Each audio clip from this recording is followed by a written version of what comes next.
sekarang ini ada yang baru lagi nih dari CNBC Indonesia. Dalam artikel ini judulnya Corona RI makin seram. Pengusaha ramal ekonomi 2021 itu seperti apa? Dan ini beritanya itu baru artikelnya 15 Desember 2020. Artinya lebih baru lagi daripada yang tadi di apa ya. Oke. Kalangan pengusaha cukup optimistis menghadapi tahun depan meski pandemi COVID-19 belum diketahui kapan akan selesai. Oke, mereka masih optimis katanya. Meski menjelang akhir tahun. Oke. Nah, dari kutipan dari Apindo ya. Apindo sendiri memproyeksikan pertumbuhan ekonomi di Indonesia pada tahun 2021 akan berkisar di perkiraan terendah 3% loh, Kak. 3%. Ini positif loh, Kak. Positif nggak ya? Positif kan? Sampai dengan prediksi tertingginya itu pertumbuhannya 5%. Realisasi terhadap perkiraan tersebut akan sangat bergantung kepada kecepatan upaya pemerintah menuntaskan pandemi agar berakhir di semester 1 2021. Jadi mungkin ya kembali lagi sih Kak. Ini ya memang data mereka pasti ada statistiknya dan perkiraannya seperti apa, tapi memang ada syaratnya, yaitu pandemi menurun pada semester 1 2021. Oke. Nah, ini di artikel ini juga membahas mengenai UMKM itu paling terdampak.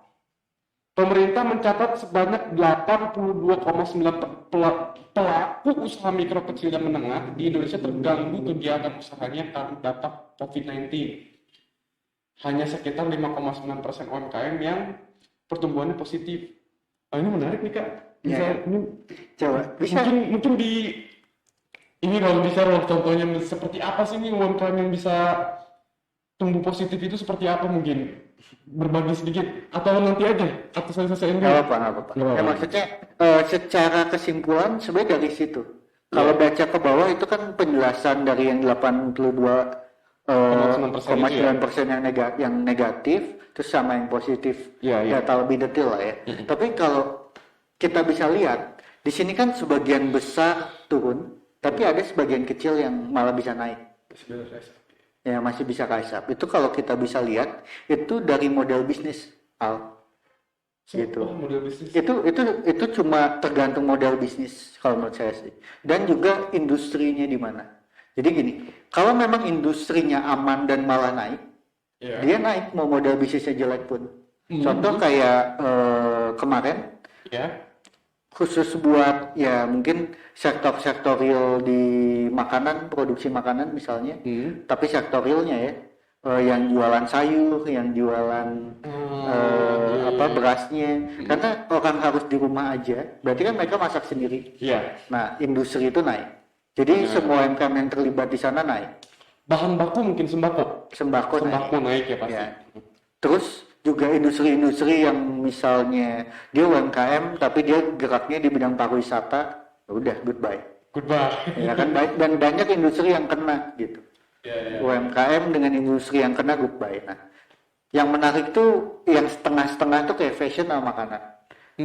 Tapi makanannya juga makanan yang ini ya, yang setengah wisata, bisa dibilang kayak tempat makan. Ya kan. Sorry kalau startup ada UMKM ya kan? Startup. Itu nah, beda lagi. Ini menarik karena startup sama UMKM itu bisa dibilang tidak sama tapi beda gitu. Sama tapi beda, nggak bisa disamain. Serius? Iya, karena UMKM itu kan klasifikasi berdasarkan tingkat pendapatan. Ya kan, berdasarkan tingkat pendapatan, ada yang mikro, kecil, menengah, dan besar usaha itu. Dia berdasarkan tingkat pendapatan, total aset, jumlah karyawan. Itu klasifikasinya. Sedangkan kalau startup adalah jenis bisnis yang berhubungan dengan teknologi. Jadi bisnis-bisnis yang berhubungan dengan pengembangan teknologi dan juga biasanya itu menggunakan konsep bakar uang.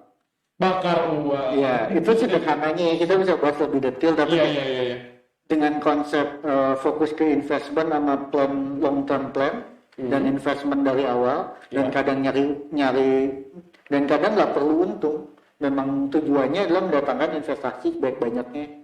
Nah, maksudnya itu model bisnis kalau startup. Kalau UMKM itu klasifikasi bisnis.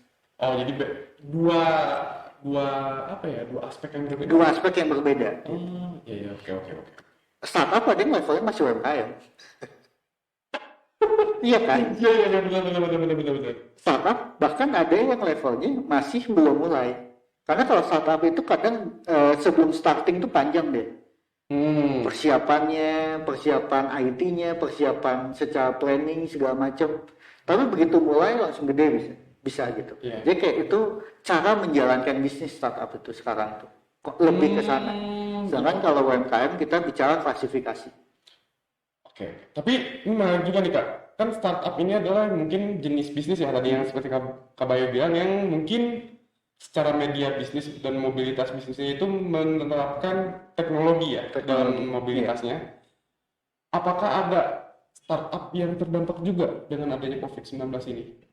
Iya, basicnya startup yang misalnya berhubungan dengan atau yang bergerak di bidang yang terdampak ya kena.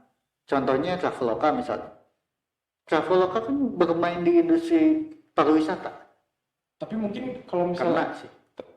Kan dia juga bisa oh iya ya, dari advertising juga kena mungkin, dari jumlah download juga kena mungkin. Iya, kena. Segala banyak banget gitu. Jadi kita tuh lihat industrinya aja. Kalau startup kan cara berbisnisnya, tapi kita lihat dulu cara berbisnisnya gitu. Industrinya kalau industrinya udah kena, mau segede apapun, sekecil apapun biasa kena dampak.